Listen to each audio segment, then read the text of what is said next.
ये कहूँगा कि इस उर्दू ने ही भारत को आज़ादी दिलाई है। इस उर्दू को मान सम्मान मिलना चाहिए। इस उर्दू ने ही इस देश को पहचान दी है। इस उर्दू को मान सम्मान मिलना चाहिए। भालू खान को मान सम्मान मिलना चाहिए। मुसलमान समाज को मान सम्मान मिलना चाहिए, क्योंकि हिंदुस्तान की पहचान ही उर्दू है। और इस उर्दू में सारे संविधान, सारे डॉक्यूमेंट्स उर्दू में हैं। फिर इस उर्दू से भेदभाव क्यों? हम इसका विरोध करते हैं। जब तक हमारा हक नहीं मिलेगा हम लड़ते रहेंगे। देखिए, कांग्रेस हो चाहे बीजेपी हो, कांग्रेस एक विचारधारा का नाम है। और कांग्रेस का अगर संविधान है, कांग्रेस के संविधान में ये है कि उनका दबे कुचले लोगों का, अल्पसंख्यकों का हक लेने की। लेकिन कांग्रेस अपनी विचारधारा से अभी भटक चुकी है। जो चुनावी वादे थे, जो मैनिफेस्टो थे, मुस्लिम समाज के लिए थे।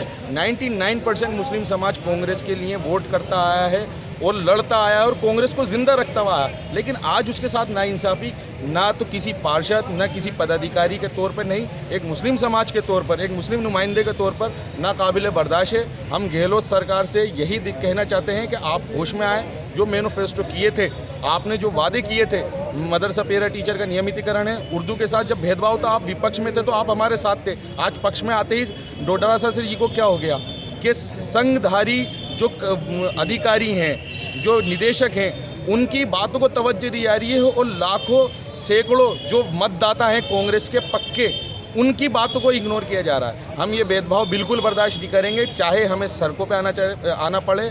हम आज हैं, हमारे शमशेर भालू खान भाई जो पैदल पद यात्रा कर रहे हैं, उनके समर्थन के अंदर अगर उन्हें सरकार को, इस निरंकुश सरकार उनको कुछ हो जाता है तो हम इसकी ईंट से ईंट बजा देंगे। ये हमारी चेतावनी है, मुस्लिम समाज की चेतावनी है और हम बिल्कुल उनके समर्थन के अंदर हैं। अगर वो अभी तक कोई प्रतिनिधिमंडल उनसे मिला नहीं है, हम यही चाहते हैं कि हमारी मांगें पूरी जाएं। हमारी मांगें कोई गैर नहीं है, हम कोई पट्टी उखाड़ ले, हम कोई आरक्षण नहीं मांग रहे, हम कोई अपने समाज का मुख्यमंत्री नहीं मांग रहे, जबकि हम 100 सीटों पे जिताते हैं। हम सिर्फ इतना मांग रहे हैं, जो हमारे हक की और जायज़ मांगे वो पूरी करें और हमें दें, बच्चों का पढ़ने का अधिकार दें। और मदरसा जो काबिल मदरसा पैरा टीचर हैं, उनका नियमितीकरण, उनका मानदेय बढ़ाएं। उर्दू को संविधान में संरक्षण दिया हुआ है अल्पसंख्यक भाषा होने की हैसियत से, और उस संरक्षण को बरकरार रखने के लिए जहाँ कहीं भी उसमें कहीं कोई कमी आती है तो उसके लिए राष्ट्रीय अल्प भाषा आयोग बना हुआ है।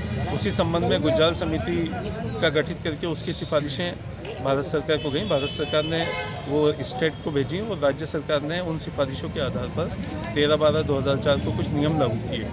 उन नियमों के संबंध में मंत्री जी और जो शिक्षा विभाग है हमारा, वो जिस तरह से काम होना चाहिए हो नहीं पा रहा है, जिसकी वजह से अल्पसंख्यक बड़ी संख्या में जिन विद्यालयों में है वहाँ उर्दू के पद उनको नहीं मिल रहा है।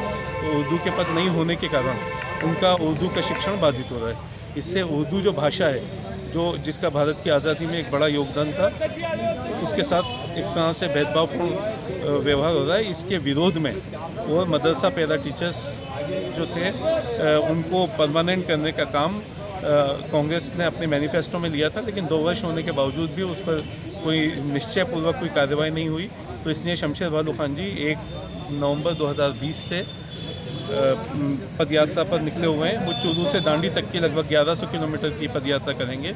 आज 15-16 दिन के बाद उनके 500-600 किलोमीटर की यात्रा पूरा होने के बावजूद भी सरकार द्वारा कोई कार्रवाई इस पर नहीं की जा रही। तो उनके समर्थन में और उर्दू के जो पद हैं वो विद्यालयों में सृजित करने के लिए, मदरसा पैरा टीचर्स को स्थायी करने के लिए और राजकीय महाविद्यालयों में उर्दू के पद बढ़ाने के लिए आज टोंक में भी दांडी मार्च निकाला गया और जिलाधीश महोदय से निवेदन किया गया कि शमशेर भालू खान के साथ पूरा राजस्थान है। और पूरा राजस्थान जो है वो ये चाहता है कि उर्दू के साथ नाइंसाफ़ी ना हो। यदि ये नाइंसाफ़ी जारी रही तो ये भी है कि एक बड़ा आंदोलन की संभावना बनी। कलेक्टर से क्या आश्वासन मिला है आपको? कलेक्टर साहब ने हमें आश्वासन दिया कि टोंक से संबंधित जो समस्या है उन पर वो सहानुभूतिपूर्वक विचार करके निर्णय लेंगे और जो हमारा ज्ञापन है वो अपनी टिप्पणी के साथ राज्य सरकार को भेजेंगे। आगामी क्या रहेगा रोपवे का? यहाँ सब लोग बैठकर तय करेंगे। हस्ताक्षर अभियान चल सकता है। इसके अलावा जो अलग अलग पार्टियाँ, अलग अलग तंजीमें हैं, वो अपने स्तर पर अभियान चला सकती हैं और एक बड़ा अभियान भी चलाया जा सकता है। कोविड-19 की गाइडलाइन की वजह से हम अभी फ़िलहाल बड़ा आंदोलन